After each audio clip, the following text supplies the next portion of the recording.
Hey guys, so I just wanted to quickly do like a little bit of a flip through slash first impressions of Beast Academy Science and just have this video here on my channel as information for you guys out there who might be looking into it, because I haven't seen a ton of videos on their science. So I wanted to do this for you guys, really like pull the camera down and just show you the inside and give you an idea of what I'm thinking of it. We have just barely started. So for, I think this is the youngest, and I don't even know if they have higher levels, but let's see. Sometimes they'll show like in the front.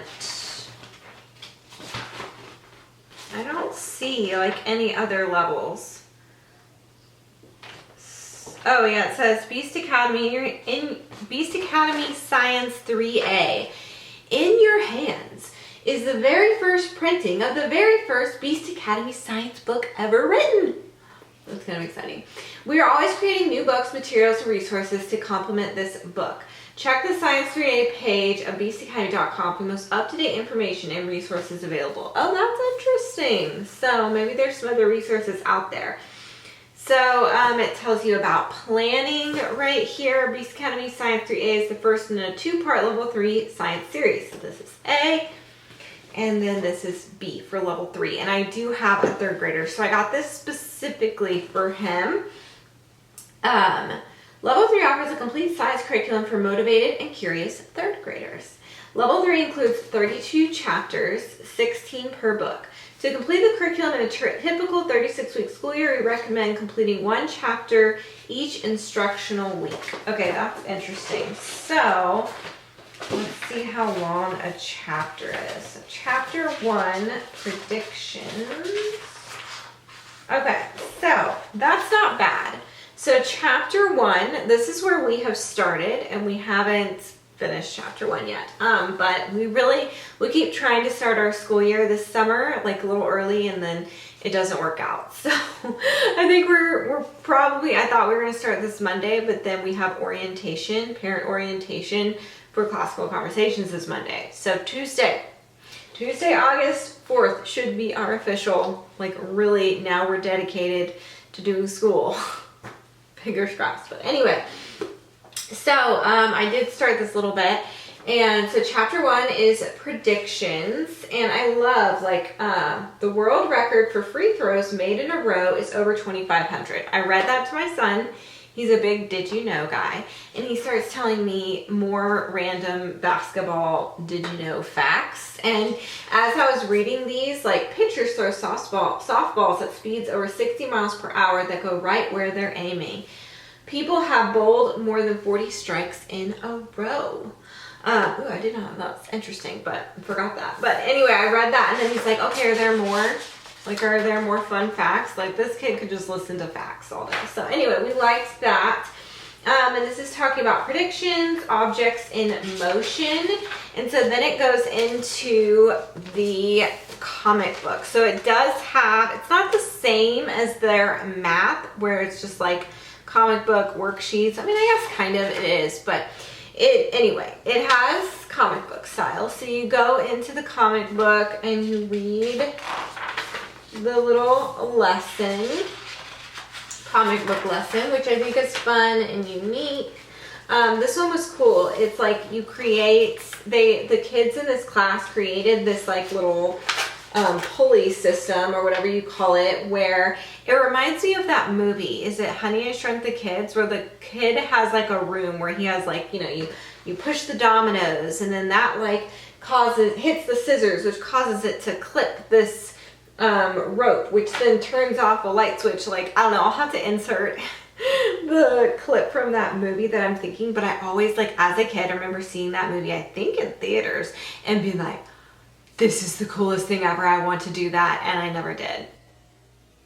But anyway, so it's really cool. So it's showing like cause and effects, and it's showing like, okay, if we tried this, it didn't work, what can we change to make it work, to where they're trying to get it to turn off the light switch. So you read that, and then it has you do a target lab, which this is where we stopped when it got to the lab, because we didn't have that time time that day to do the lab.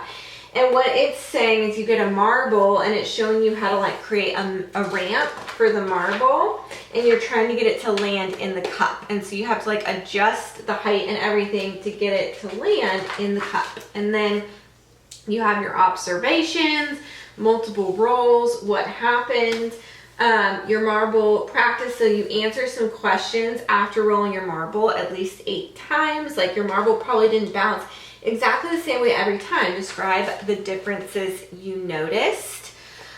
So I think extensions, it has you do like some other experiments, and so you could probably do that, like do this, like maybe I would suggest like reading the first day and then the next day doing the lab, and then the day after that, or you could do like read and do the first lab, but then the next day do their extra lab, like if you want to, if you have time for it. And then here it says which marble will hit the water first, A or B, and then why. And it shows you like the different marbles, and you're supposed to guess which one will hit the water first and why. A prediction is more than just a guess. Predictions are based on our observations of the world. You don't need to be a famous scientist to make predictions about objects in motion. All of us are always watching and learning how things work. So more predictions in motion. Predictable motion, see like balls. My kids are very into sports, so they love balls.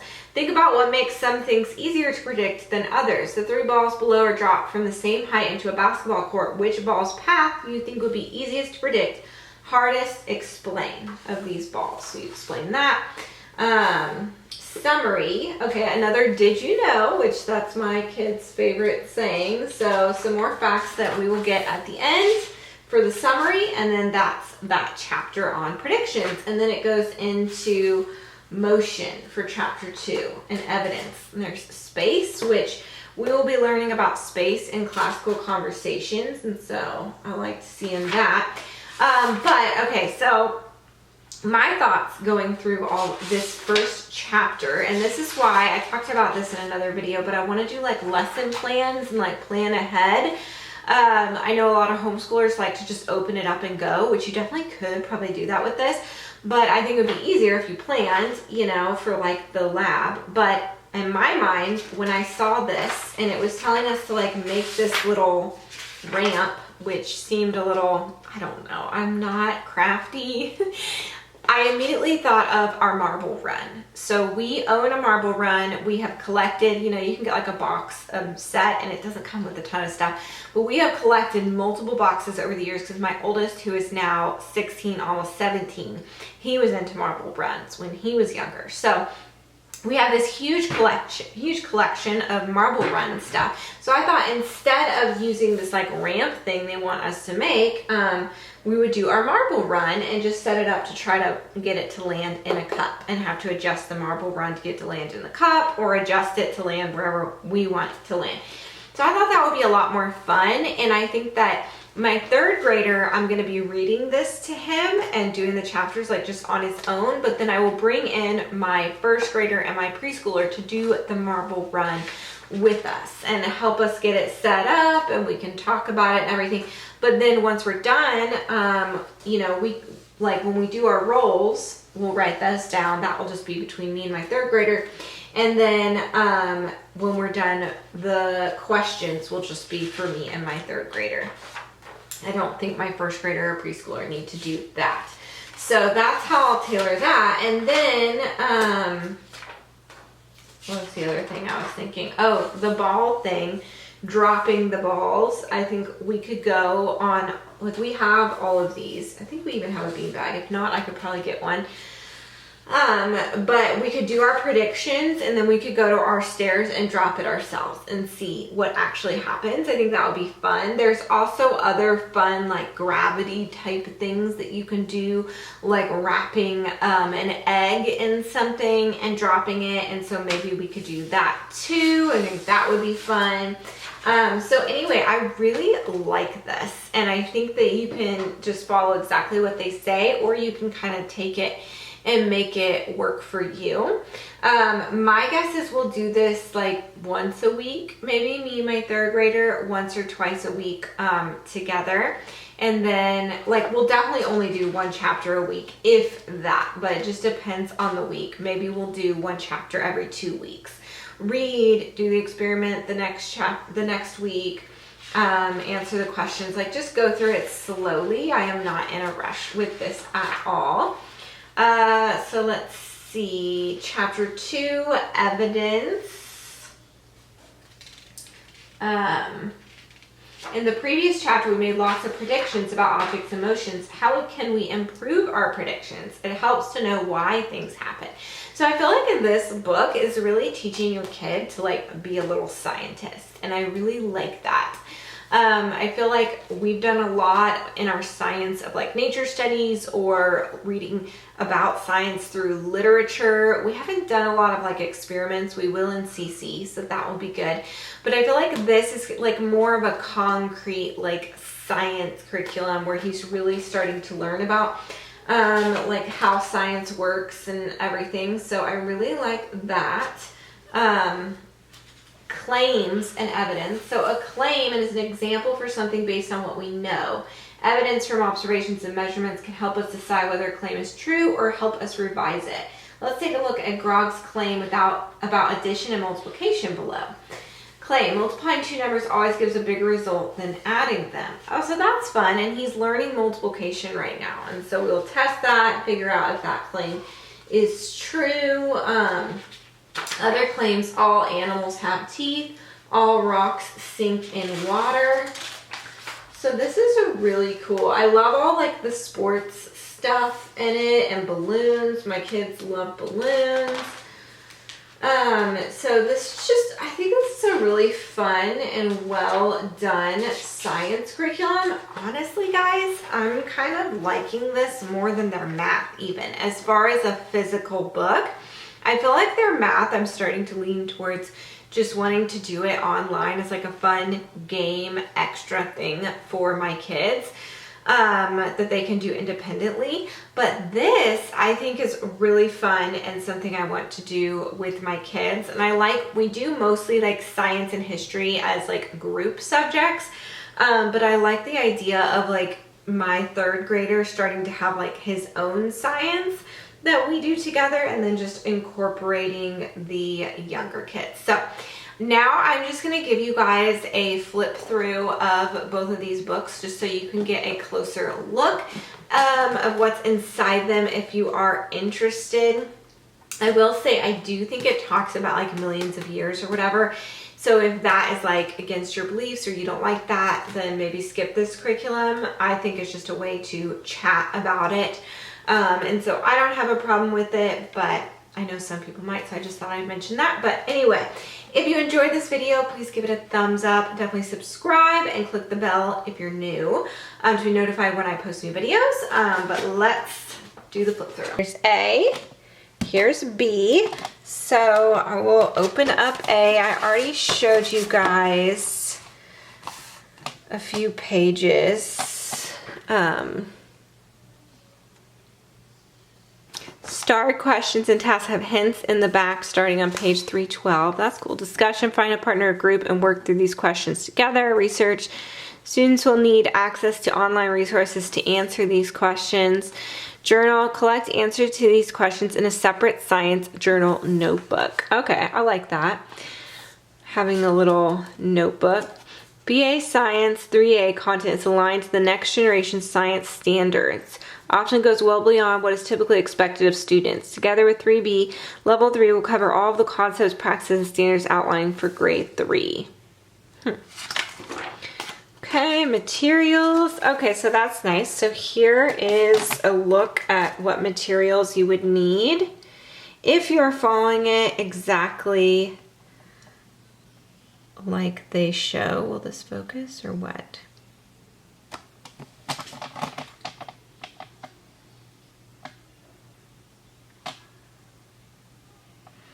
Okay, so you just want to pause and look at that. And then this is just the characters. So this is the comic book. And then this is what I was showing you earlier, chapter 1. So like I said, you would do this. They recommended it in a week to finish it in a school year, 36-week school year. So you read the comic book. And then this is the lab. Questions on the lab. Extensions. Watch and learn. Summary. This is like some of the fun facts I was talking about. And then this is chapter 2.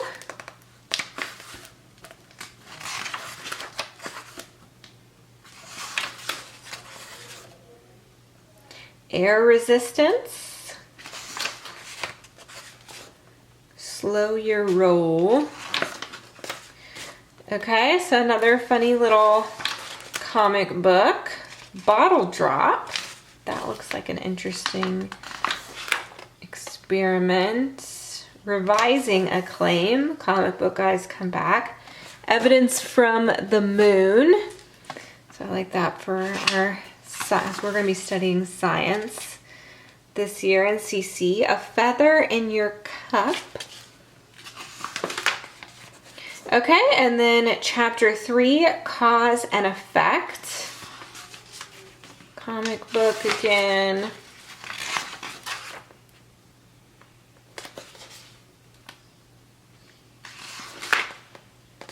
Make a pendulum. That's really cool. Keeping time. Oh, my kids love timing stuff. Keeping time. Oh, this is throwing something off like a balcony, like I was kind of thinking would be fun. I always think that kind of thing is fun for science. Okay, so let's go forward a little bit. The poles. Seasonal temperatures. Day length. I remember seeing this and thinking that my kids will enjoy learning. Like, my son loves like understanding how the world works and how days work and everything. Oh, make a globe. That could be cool. My 3rd grader guy, he loves like geography, and we have a globe obviously and maps and stuff, but that might be fun to make a globe. What else is in here? Well, this is a beach, land and water. On hot days, people flock to pools, lakes, rivers, and oceans to cool off in the water. Why does the water stay cool? Oh, that's cool. I like that. So that's like such a question that kids would ask and wonder. So I love that. Habitats. More sciencey looking stuff. That's nice for what we're doing in CC, cycle 2. Habitats. Food webs. Well, that's interesting. Cause and effect. I love this. Competition. Have you ever been in competition? Maybe you have been in a race or an art contest or the World Championship of Thumb Wrestling. In the world, wild, living things compete too. Plants and animals aren't competing for fame or prizes. They're competing to survive. Hummingbirds. We always try to feed hummingbirds and get them to come to our house. Resources. Oh, there's the comic book again. Something funny is happening here. Territory puzzles. Okay, this is cool. This feels very Beast Academy, logic kind of thing. Fierce competition. Oh, a game. So they do have some games in here, so that's fun. Game canopy. Interesting. Sunlight. A game to use sunlight. Supply and demand. Okay, let's go a little bit further. No teeth, no problem. Talking about animals. That's always fun for kids. Oh, look at that guy. Learn about animals. Protection. So I'm seeing a lot of animals. I'm seeing a lot of science, how the world works, stuff like that that kids are always really interested in, and it's a fun part of science. Okay, so that is a little bit of A. Let's look at B. So these are the two books. So this is book B for the next part of the school year. Let's see what B says. Materials again. So let's look at the materials.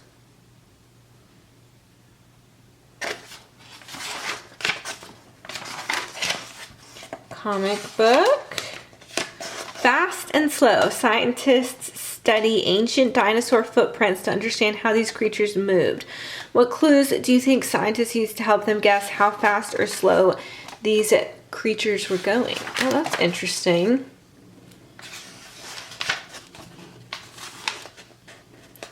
Drippy cups. Okay, drip trails. Interesting. Holes, tracks, speed and acceleration, animal speed and acceleration, falling. What happens when you drop an object? Gravity and acceleration.